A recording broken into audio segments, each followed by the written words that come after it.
मित्रों, मैं कवि मणिमधुकर का कविता संसार पर आपसे बातचीत करना चाहता था। और मेरे बहुत प्रिय कवि रहे हैं।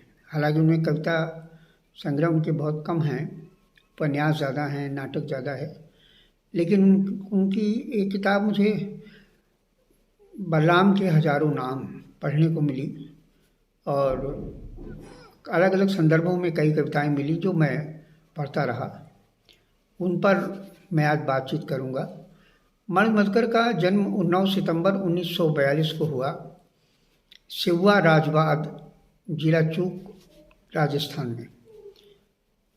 राजस्थान विश्वविद्यालय से हिंदी में एमए प्रथम स्थान प्राप्त किया। उपन्यास उनके हैं सफ़ेद मेमने, सरकंडे की सारंगी, पत्तों की बिरादरी, मेरी स्त्रियां, और नाटक है रसगंधर्व, बुलबुल सराय, दुलाई बाई, खेला पोलमपुर, हे बोध वृक्ष, एक तारे की आंख, इलायची और बेगम। एकांकित संग्रह है उनका सलवटों में से संवाद। कविता संग्रह खंड खंड पाखंड पर्व, घास का घराना, बलराम के हजारों नाम, पग भैरव। रिपोर्टाज उनका है सूखे सरोवर का भूगोल।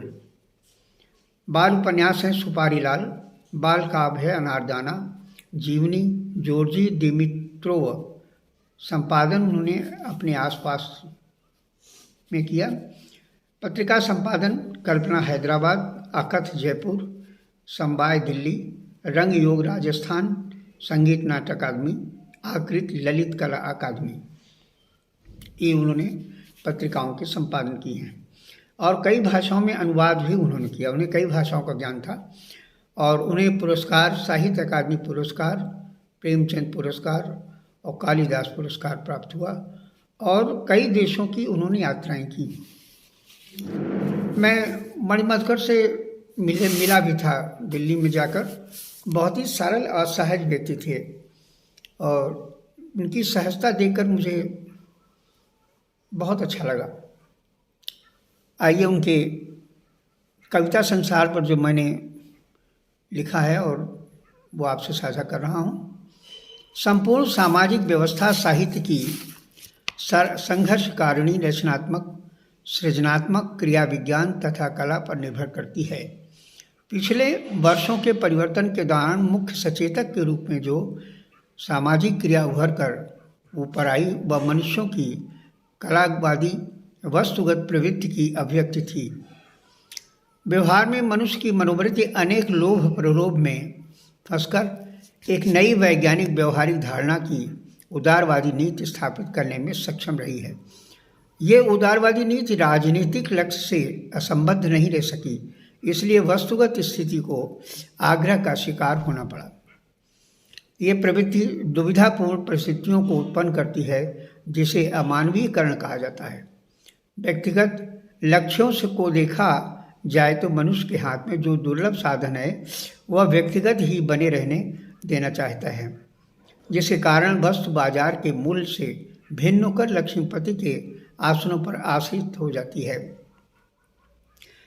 वह जैसा चाहते हैं वैसा ही उसे मानव कल्याण के लिए हस्तांतरित करते हैं, किंतु हस्तांतरण के पश्चात भी उपभोग के निजीवादी विकल्प स्वयं अपनी अवधारणा को अमूर्त से मूर्त नहीं कर पाते और फिर भी वह मशीन जैसी क्रिया पर निर्भर होते हैं जिनमें साहित्य और कला का कोई स्थान या स्थायित्व तो नहीं होता। प्रगतिशील विचार का ठोस उदाहरण प्रस्तुत करने वाले बहुत से ऐसे लोग हैं जो विवाद मुक्त नहीं हैं। अपनी विसर्जित मनोवृत्ति पूरे समाज पर परिवर्तन के पटाक्षेप में गरीब संघर्ष करती हुई जनता पर थोप कर एक रूपवादी और भाववादी परिणत में परिवर्तित हो जाते हैं। ये कलावादी नीति ही उनको समाज का प्रमुख नागरिक घोषित कर देती है। बहुत से लोग हैं इसके प्रभाव में आकर अपने रचना कर्म को निर्धारित करते हैं, इसलिए उनके ही वैज्ञानिक और परम मनोवैज्ञानिक विचार शुभचिंतकों को पहले सिद्धांतहीन करके लोचदार भटकाओं के फिराक में लाकर खड़ा कर देती है, जिससे उन्हें व्यापक आत्ममुग्धता समा जाती है और वो अपनी हर क्रिया में आत्म केंद्रित होते हैं। ये आत्म केंद्रित पर्यावरण कवि मणि मधुकर की कविता दावत से स्पष्ट है। देखिए उसका एक उदाहरण, काफ़ी देर बाद एक कौवा आया और उन आँखों को निकाल कर ले चला। ये संकेत आगे अग्रसारित होता है। अब कोई कैसे मालूम करे कि उन आँखों का क्या हुआ, कौवा कहाँ गया, अगली दावत के लिए जानवरों ने किसको चुना, और सबसे अहम सवाल है जो कि यह लायक बेटों ने समूची बस्ती को बदलने के लिए तैयार किया या नहीं। लायक बेटों ने समूची बस्ती को बदले के लिए तैयार किया या नहीं।